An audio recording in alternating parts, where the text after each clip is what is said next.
Assalamualaikum warahmatullahi wabarakatuh. Bismillahirrahmanirrahim. Alhamdulillahirabbil alamin. Wassalatu wassalamu ala asyrofil mursalin sayyidina wa maulana Muhammad wa ala alihi wa sahbihi ajma'in. Amma ba'd. Ibu-ibu, bapak-bapak dan saudara sekalian, mari kita mulai kajian subuh kita dengan berdoa bersama-sama. Bismillahirrahmanirrahim. Asyhadu an la ilaha illallah wa asyhadu anna Muhammadar Rasulullah. Raditu billahi rabban wa bil Islam dinan wa bi Muhammadin nabiyyan wa rasulan. Rabbi zidni ilman nafi'an warzuqni fahman wa hukman wa alhilni bis-salihin. Amin.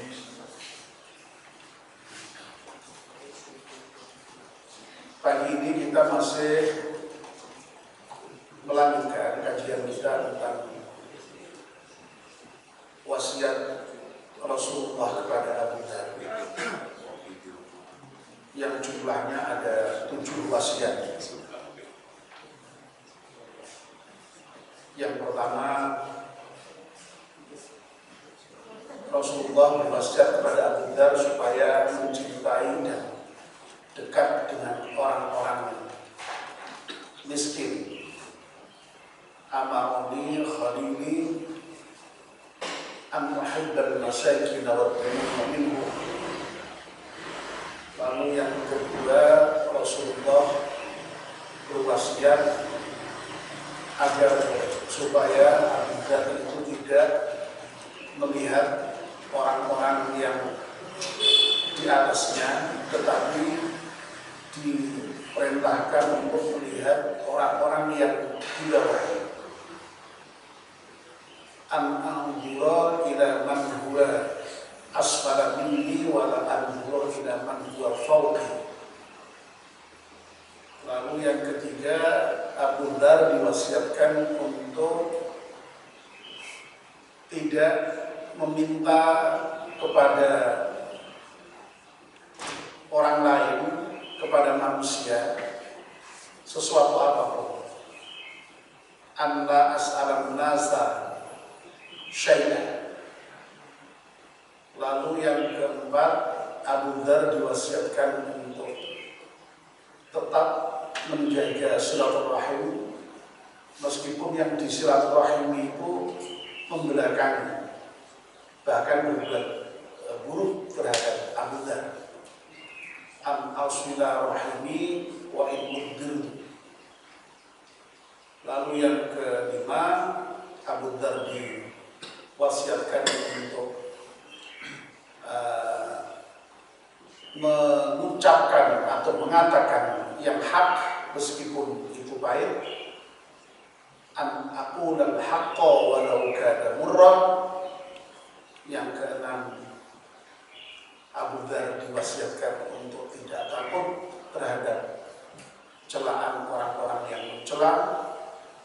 Allah khaufa fillahi laumata la'im. Dan yang ketujuh, amarani khalili an ukthira min qawli la hawla wa la quwwata illa billah. Kekasihku Rasulullah SAW mewasiatkan kepadaku untuk memperbanyak di dalam ucapanku itu kalimat la hawla wa la quwwata illa billah. Ketujuh-tujuhnya sudah kita bahas. Kemarin saya menyampaikan ingin menambahkan beberapa catatan terkait dengan yang terakhir mengenai memperbanyak ucapan la haula wa la quwwata illa billah. Pada pertemuan yang lalu saya sudah menyampaikan bahwa kita memperbanyak ucapan la haula wa la quwwata illa billah itu tidak lain agar supaya kita menjadi sadar sepenuhnya bahwa kita ini lemah, dan yang maha kuat dan maha menguatkan, yang memiliki segalanya itu adalah Allah Subhanahu wa Ta'ala. Kita tidak punya apa, tidak punya daya apa. Kemarin sudah kita sampaikan, wong kita ini hidup yang menghidupkan ya Allah. Kita punya kuasa yang memberikan kuasa ya Allah. Kita punya rezeki yang memberikan rezeki ya Allah. Kita punya ilmu yang memberikan ilmu ya Allah. Kita punya kesehatan yang memberikan kesehatan ya Allah. Bahkan nanti pada saatnya kalau kita mati, yang mematikan pun juga Allah Subhanahu wa Ta'ala. Kita tidak punya daya apapun kecuali Allah Subhanahu wa Ta'ala. Nah, Bapak dan Ibu yang dimuliakan Allah Subhanahu wa Ta'ala, kesadaran penuh akan kelemahan kita sebagai hamba dan kita mengakui Allah sebagai Tuhan yang maha segalanya tadi itu. Nah itu kemudian pada gilirannya juga membawa kepada kita untuk tidak akan sombong sedikit pun ya, di hadapan Allah Subhanahu wa Ta'ala. Kita menjadi manusia yang sadar diri, manusia yang tidak merasa mampu dalam segala hal. Ini yang terpenting. Jangan sampai kita ini merasa mampu ya, di dalam melaksanakan apapun. Kita tidak mampu. Karena pada hakikatnya yang memampukan itu Allah Subhanahu wa Ta'ala. Yang memberikan kekuatan itu Allah Subhanahu wa Ta'ala. Nah, kalau kita sudah seperti itu, maka memang lalu ya ini ada kaitannya dengan ajaran Islam yang lain, yaitu bahwa kita memang hendaknya dalam segala hal itu bertawakal kepada Allah Subhanahu wa Ta'ala. Karena kita ini merasa tidak mampu, ya sudah, serahkan seluruh urusan itu kepada Allah Subhanahu wa Ta'ala. Jadi makanya kita dalam tawakal itu ya, sudah memasrahkan kepada Allah Subhanahu wa Ta'ala. Karena kita tidak mampu. Yang memampukan kita ya Allah Subhanahu wa Ta'ala. Nah, kalau kita lalu merasa mampu, ujung-ujungnya kita akan kecewa karena ya suatu ketika kita gagal. Oleh karena itu semuanya sertakan Allah Subhanahu wa Ta'ala. Semuanya limpahkan kepada Allah Subhanahu wa Ta'ala, yaitu dengan bertawakal kepada Allah Subhanahu wa Ta'ala. Nah, tentu saja memang tawakal ini lalu kemudian bukan dalam pengertian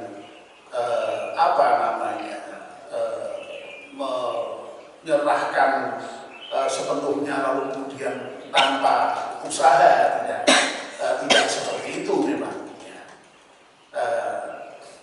Rasulullah SAW sendiri dalam banyak peristiwa yang diceritakan dalam banyak hadis itu, misalnya terkait dengan persoalan-persoalan yang terkait dengan tawakal ini, ya tetap menuntut adanya usaha. Misalnya pernah suatu ketika Rasulullah SAW itu melihat ada sahabat yang ke masjid membawa unta, lalu untanya dilepas, tentu saja dia masuk masjid. Loh, itu gimana untamu itu sudah kamu apa istilahnya? Dicancang, diikat. Atau belum? Oh, kalau unta itu memang milikku kan ya, tetap di situ. Kalau memang tidak kan ya nanti tidak tahu. Oh, kata Rasulullah tidak boleh begitu. Ikat dulu, cancang dulu, baru kamu bertawakal. Nah di sini. Jadi tetap harus ada upaya. Tetapi sekali lagi semuanya kita serahkan kepada Allah. Kita lalu kemudian sadar betul butuh akan pertolongan Allah. Nah, disitulah makanya kemudian lalu kita juga dengan sadar diri lemah, mengakui sebagai hamba dan Allah yang maha kuat, Allah sebagai Tuhan itu ujung-ujungnya lalu juga menjadikan kita itu mau berdoa kepada Allah. Setiap kesempatan kita selalu mohon kepada Allah. Itulah sebabnya kenapa doa itu sampai disebut sebagai mukhul ibadah. Ya. Intinya ibadah itu doa. Karena apa? Ketika orang itu masih mau berdoa, dia berarti masih butuh kepada Allah. Dia masih merasa lemah di hadapan Allah. Kalau orang sudah merasa kuat, tidak mau berdoa ya. Wong sudah merasa kuat, tidak butuh pertolongan Allah, kok masuk minta pertolongan. Justru ketika kita mau minta pertolongan Allah, itu menunjukkan kita itu memang menyadari sepenuhnya diri kita sebagai hamba yang lemah, yang butuh pertolongan. Itulah makanya ibadah itu intinya itu doa. Ad-doa mukhul ibadah. Jadi doa itu tidak sekedar ibadah, tapi intinya ibadah. Karena apa? Karena orang itu ketika berdoa dia butuh pertolongan Allah. Nah, dan yang istimewa dalam doa itu kita menurut Al-Quran diajarkan berdoa dengan Asmaul Husna. Ya, bisa saja kita itu kalau berdoa bisa hanya sekedar ya Allah, ya Allah, ya Allah. Tapi kenapa Al-Quran itu sampai mengajarkan kalau berdoa kamu pakai Asmaul Husna? Itu supaya kita sadar akan detail-detail yang kita minta itu semuanya dari Allah. Kalau kita mohon misalnya diberi rezeki, ya sebutlah Allah yang maha memberi rezeki. Ar-Razzaq. Kalau kita mohon diberi ilmu, sebutlah nama Allah yang alim, yang maha mengetahui. Kalau kita mohon diberi kasih sayang, sebutlah nama Allah yang memang maha kasih dan maha sayang. Semuanya Allah. Kita ini semua butuh pertolongan Allah. Jadi dengan Asmaul Husna itu sebenarnya kita dididik juga untuk betul-betul sadar, oh iya ya, dalam segala aspek ini memang Allah semua yang menentukan.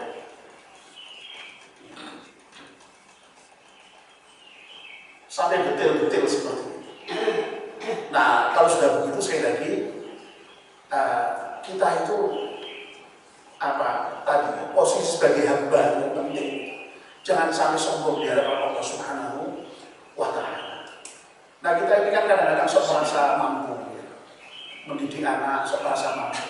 Padahal kemampuan kita itu serahkan pada Allah, mohon kepada Allah agar supaya anak kita betul-betul jadi anak yang soleh, jadi anak yang baik. Jangan merasa mampu kita, seakan-akan kita hebat lalu kita pasti berhasil menjadi anak. Tidak bisa seperti itu. Menangislah di hadapan Allah untuk mendidik anak, untuk menjadikan suami kita, istri kita baik. Jangan merasa mampu, mohonlah kepada Allah. Semuanya mohon kepada Allah. Bekerja, mencari rezeki, jangan merasa mampu, mohonlah kepada Allah. Dan seterusnya, semuanya harus kepada Allah, kepada Allah.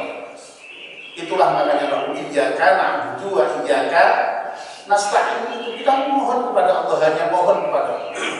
Dan Allah lah yang memberikan segala, dan Allah lah yang menentukan segala. Nah, sekali lagi kesadaran seperti itu akan bisa terbangun kalau kita memperbanyak ucapan la haula wa la quwwata illa billah. Perbanyak itu dalam ucapan kita. Ya. Disebut apa itu ucapan la haula wa la quwwata illa billah? Apa? Ucapan apa? Hauqalah ya. Ingat-ingat ya. Kita tahu hauqalah aja sudah bagus ya. Hauqalah ya. Kalau bismillahirrahmanirrahim, basmalah. Alhamdulillahirabbil alamin, hamdan. Nah, kalau la haula wala quwwata illa billah itu hauqalah ya. Mari kita bersama-sama ucapkan la haula wala quwwata illa billah. La haula wala quwwata illa billah. Ini setidak-tidaknya kalau kita tidak secara sadar membaca ini secara terpisah di sini itu, kita biasanya membaca itu dalam doa ketika keluar rumah itu kan. Bismillahirrahmanirrahim. La haula wala quwata illa billah. Terutama kalau keluar rumah itu sudah kita tidak punya kekuatan apapun, itu Allah yang menentukan. Dengan nama Allah, la haula wala quwata illa billah, kita pasrahkan semuanya kepada Allah Subhanahu wa taala. Tawakkaltu, aku pasrah ya Allah. Kalau kan sudah jalan bagaimana? Coba kemarin itu di Kerapiak itu, orang sudah berhenti, enak-enak disuruh dulu. Terkombinan Yono, itu kendaraan itu berapa itu, karambol itu. Masalahnya apa? Sudah berhenti, sudah hati-hati. Makanya serahkan seluruhnya kepada Allah Subhanahu wa taala. Mari sekali lagi, la haula wala quwwata illa billah. Mari kita akhiri dengan baca doa penutup baca Bismillahirrahmanirrahim. Wa a'udzu billahi illa alladzina amanu wa 'amilus solihati wa tawassaw bil haqqi wa tawassaw bis sabr. Subhanallah wa bihamdihi